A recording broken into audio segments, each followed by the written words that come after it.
say, man, look how Jack back with another banger, you did, and we all wanted the same thing. Is it over for CMG, you did, by the title? And me personally, I think them boys might got a Rico coming, because old boy got on the stand and started telling on Dugg. So Dugg was on the Gotti. So they're gonna say, trying to say Gotti was incoherent with it. So, but let's get in this video and see what they talking about though. I think it's over for them boys. Yo Gotti's rise in the Memphis rap scene is a story of perseverance and ambition. He started hustling in the streets and developing his rap skills from a young age, eventually making a name for himself as one of the South's most popular rappers. This success didn't come overnight. It was the result of years of hard work, from handing out mixtapes to performing at clubs all over Memphis. But when it came time to level up and create his own label, things took a dramatic turn, leading to one of the wildest stories in the rap industry. Yo Gotti's journey in the rap game began at the age of 14. While many young teens were still trying to figure out their place in the world, Gotti was already navigating the streets, staying up all night hustling and perfecting his rap skills. His relentless grind eventually paid off, and he started to become a star. But it wasn't until he linked up with Birdman and Slim from Cash Money Records that Gotti realized how much more was possible. Around the time Lil Wayne was about to drop the Carter, Birdman flew Gotti out to his mansion in New Orleans. Gotti was blown away by what he saw: minus 15 cars parked outside Birdman's mansion, the luxurious lifestyle that matched the lyrics. This experience showed Gotti that he could reach that level of success too. Although Gotti never signed with Cash Money, Birdman mentored him on how to move in the industry, even hiring him to help scout new talent for the label. In 2011, Gotti was with Birdman during Lil Wayne's tour. By then, Lil Wayne was the biggest rapper in the world, and Gotti could see the pride on Birdman's face. Birdman had a look that said, "We've made it, and no one can touch us." Gotti was inspired by this and knew he wanted that level of success for himself. The following year, he took the plunge and launched his own label, signing a massive deal with Epic Records. He initially called it Cocaine Music Group, but another rap icon, 50 Cent, advised him to change the name because the word cocaine could... That was a good game by 50 Cent for looking out for him, telling him to change that name to Cocaine Music Factory to what it was. Scare people off. Collective Taking something? 50 Cent's advice, Gotti renamed it Collective Music Group, okay, CMG. I know it's Despite right. his ambitions, it took 3 years for Gotti to sign any artist to CMG. During this time, another Memphis rapper, Young Dolph, was making waves in the industry. Like Gotti, Shout out Dolph Flipper, had put in years of hard work, man. grinding from the bottom to build his career. Dolph, who started his own label, Paper Route Empire, in 2010, was fiercely independent and had invested a lot of time and money into his career. Gotti saw Dolph's potential and wanted him to be the first artist signed to CMG. But Dolph had his reasons for staying independent. He was determined to run his own career. That's what it caused, like, that's what I feel caused the beef. But Dolph made a video a while back that he was talking about Gotti. He said he won't have to hold his hands, this and that. He said, and Dolph was like, why would I sign with somebody who's putting their own artists down already? So that made another reason for Dolph not to sign with Gotti. But I think this would make the beef spark, because Dolph had his own mind. He had talent. He knew he was hard. So, but if Dolph would have got on Gotti, I think Gotti would try to shelve that boy. So good shit by Dolph. Want people to think his success was due to someone else's influence. Dolph told Sway in an interview that if he had signed with Gotti, people would have credited Gotti for his success, undermining all the work Dolph had put into building his own brand. Gotti's attempt to sign Dolph marked the beginning of a complicated and eventually tragic rivalry, one that highlighted the cutthroat nature of the rap industry. While Gotti's CMG has grown into one of the most successful labels in hip-hop, his relationship with Dolph became increasingly strained, leading to a series of public feuds and ultimately violence. The story of CMG and Yo Gotti's rise to power in the rap game is one filled with success, but also marred by controversy, conflict, and loss. Gotti wanted me to do man, come on, bro, let's do CMG Paper Route. That would have did that, bro. If that shit would have happened, boy, them boys wouldn't have made so much fucking money together, bro. That shit would have been epic in the game, bro. That shit would have been big for Memphis alone, boy. Cool, I'm knocking for that. If I was him, I would have came to me like that. Yeah. You know what I'm saying? Yeah. But only thing was going to happen behind it was people like, oh, he popped off because of Gotti. You know what I'm saying? Which I can't do that because I got too much of my own time and money. After Young Dolph turned down Yo Gotti's offer to sign with CMG, Dolph wanted to remain independent and build his career on his own terms. Sway suggested that Gotti would respect Dolph's decision since Gotti had also navigated his own career independently. In theory, it seemed like Gotti would appreciate Dolph's hustle. However, things didn't unfold as smoothly. Following Dolph's decision, Yo Gotti shifted his focus and signed another rising Memphis rapper, Youngsta. Youngsta had started gaining attention after his track Heavy took off. He was hungry for success and wasn't shy about promoting himself. One day, he showed up at a music video shoot where Gotti was and began blasting his own music. Impressed by Youngsta's confidence and the buzz surrounding him, Gotti decided to bring him into the CMG fold in 2015. CMG was on the rise, but almost immediately drama erupted. Tensions between Yo Gotti and Young Dolph escalated, and Blac Youngsta soon found himself entangled in the beef.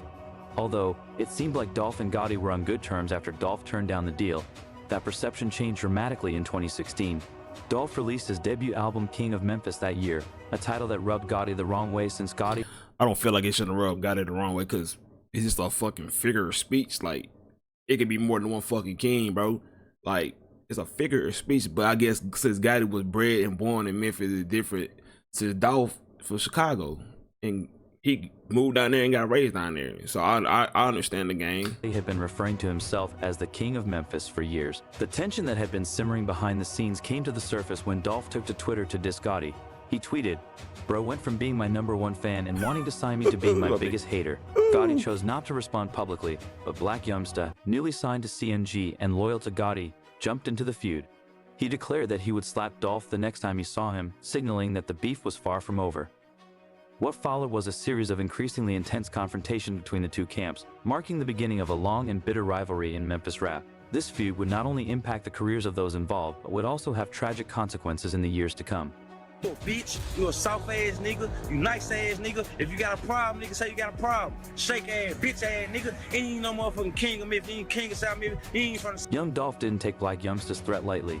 He clapped back and called out Yo Gotti directly, accusing him of sending Blac Youngsta to do his dirty work instead of handling the situation himself. Dolph made it clear that he saw through Gotti's tactics, viewing the move as a sign of weakness.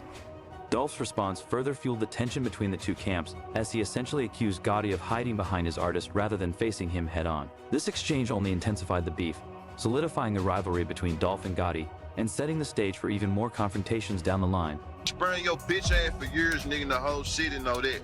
Ho Gotti, you was a bitch ass nigga. I just got back to the city, they say you trying to put charges on me and put the police on me.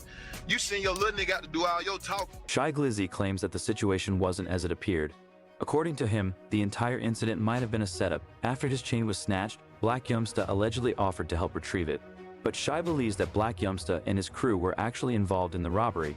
He suggested that the video of Blac Youngsta paying to get the chain back was just a cover-up to make it seem like they were on his side. This incident added more tension to the already volatile atmosphere surrounding CMG. Despite the drama, Shai Glizzy didn't press charges, but the trust was broken.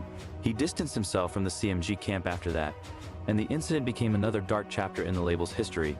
The ongoing conflicts, beefs, and controversies surrounding Yo Gotti's label, from the beef with Young Dolph to the situation with Shai Glizzy, have cast a long shadow over CMG's rise in the rap game. While the label has had its successes, the violent incidents and rivalries have made it difficult to escape the drama, affecting both the careers and lives of the artists involved. They approached me, I pushed them, we got into a little scuffle. My shit came off, but the niggas that was telling me to top in, them the niggas that had the motherfucking chain the whole time. So like, it's like, why the fuck would I, you know what I'm saying, top in what? Yeah. Some niggas that, you know what I'm saying, on some scheme and shit like this. So the whole... Shai Glizzy expressed that Blac Youngsta didn't actually pay anyone to retrieve the chain, contradicting the narrative that was put out. Shai felt betrayed because, in his view, if Blac Youngsta genuinely wanted to help, he wouldn't have made a video about the situation at all. That's facts. The public display made Shai Glizzy question the intentions behind the so-called help. Shai also mentioned that he and Yo Gotti had been so close that he would have done anything for him, but after the chain-snatching incident and how it was handled, he felt deeply disrespected. This led to a significant fallout, and Shai Glizzy ultimately distanced himself from Gotti and CMG, expressing his frustration by saying, "Fuck you," to someone he once considered a close ally. The whole situation added more strain to the already tense environment surrounding CMG and further highlighted the trust issues and internal conflicts within the label. To a Gotti to where it's the point, I would have done anything for him. Anything. You know what I'm saying? So it's like, that shit kind of was, that shit made me look at the whole game different. I started moving, fuck, you know, it been fuck these niggas, but after that, it's like, man, fuck you. A lot of people criticize Yo Gotti and Blac Youngsta over how they handled the situation with Shai Glizzy, but when Gotti signed his next artist to CMG, fans saw it as a perfect move. Moneybagg Yo, who came up in the streets of Memphis like Gotti and Blac. Hey, shout out to Moneybagg Yo. Shout out to Blac Youngsta, bro. But Moneybagg Yo does not miss. That man does not miss. Everything Moneybagg put out, it bangs, bro. That shit's... Memphis got that talent, boy. Blac Youngsta seemed like an ideal fit for the label. He was already gaining a lot of buzz in Memphis after years of grinding, and in 2016, he officially signed with CMG. However, some fans were surprised because Moneybagg Yo had been cool with Young Dolph and even linked up with him in the studio. The situation was complicated further by the fact that Moneybagg was from the south side of Memphis, while Gotti was from the north. The two sides of the city had long-standing tensions, so many were shocked when Moneybagg started associating with people from the north. Adding to the complexity was Moneybagg's connection to another rapper from the south side, OG Boo Dirty, who had a serious altercation with Yo Gotti back in 2010. The two got into an argument outside a Memphis club, which escalated into a shootout that left 6 people injured and 1 person dead. Both Gotti and OG Boo Dirty were charged with starting a riot, but the charges were later dropped. OG Boo Dirty allegedly fired the fatal shot but avoided conviction and even released a diss track aimed at Gotti. Moneybagg Yo was also tight with OG Boo Dirty's brother, Stupid Dugg, which made his decision to sign with CMG even more controversial. After signing, Moneybagg Yo faced criticism from many in the south side of Memphis who saw his move as a betrayal. Despite being with CMG, rumors have circulated that Moneybagg Yo has... I can see it as being a betrayal, but at the end of the day, he's his own man, and if you got a chance to make it out the fucking hood, bro, and to eat and have generational wealth, man, fuck all that shit, bro. I understand how the streets go and how the gang go, but bro, that's a once in a lifetime opportunity. So you want me to sit in the streets and be hungry, and I can feed the whole neighborhood. I can take care of the whole neighborhood. I can take care of my community. I can take care of my family. I can have generational wealth, man, fuck been all trying that, to bro. leave the label ever since Young Dolph's death. He started his own label, Bread Gang, to expand his career, and some believe he's trying to distance himself from the drama surrounding CMG. However, his own label faced tragedy in 2022 when Big Nusky, one of his artists, was shot and killed in Memphis. Big Nusky's cousin, another Memphis rapper named Big 30, is also signed to Moneybagg's label.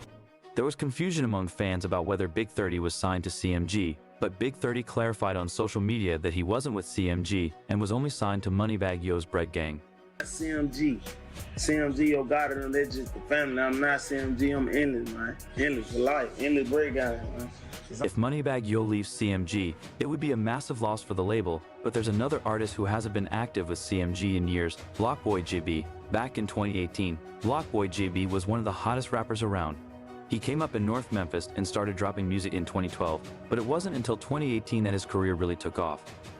BlockBoy JB released the track Shoot, and the dance that accompanied it went viral, even becoming a popular emote in Fortnite. He followed up with the track Rover, which gained even more attention after 21 Savage hopped on the remix. BlockBoy was rising fast, but nobody expected how big his next hit would be. He teamed up with Drake for the track Look Alive, which almost hit 1 billion streams on Spotify. Damn.